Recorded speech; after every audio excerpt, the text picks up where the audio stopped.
నమస్తే, welcome to Nikhita Kisan సేవా కేంద్ర హైదరాబాద్. తెల్ల బంగారంగా పిలువబడే పత్తి మన దేశంలో వాణిజ్య పంట కావడంతో తెలుగు రాష్ట్రాల్లో అధిక విస్తీర్ణంలో రైతులు సాగు చేస్తున్నారు. కానీ ఇప్పుడు మారుతున్న వ్యవసాయ విధానాల వల్ల ఈ పంట అనేక సమస్యల వలయంలో చిక్కుకుంటుంది. పత్తి పంటకు ముఖ్యంగా గులాబీ రంగు పురుగు ప్రమాదకరంగా మారింది. పురుగు పత్తి మొక్కలపై గుడ్లను చిన్న చిన్న సమూహాలుగా వేస్తుంది.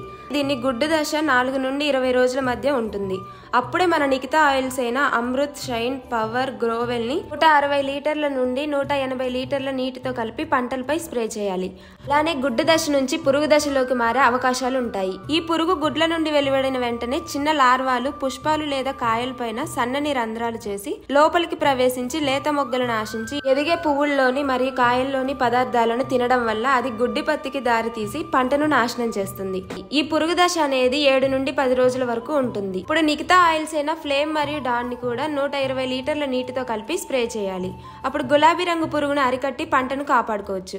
అలానే పత్తి పంటను తీసాక రెండో పంటగా మొక్కజొన్న, పెసర్లు, నువ్వులు వీటిని వేసుకోవడం ద్వారా గులాబీ రంగు పురుగును పొడగించకుండా ఉంచడంతో పాటు పంట మార్పిడి అవుతుంది. కాబట్టి ఆలస్యం చేయకుండా క్రింది నెంబర్స్ కి కాల్ చేస్తే మా ప్రతినిధి మీ దగ్గరలో ఉన్న బ్రాంచ్ అడ్రస్ చెప్తారు. ఆన్లైన్ లో బుక్ చేసుకుంటే మీ దగ్గరలో ఉన్న బస్ డిపోకు వెళ్లి మరుసటి రోజు తీసుకోవచ్చు. ఇలాంటి మరిన్ని వివరాల కోసం మా ఛానల్ ని సబ్స్క్రైబ్ చేసుకోండి.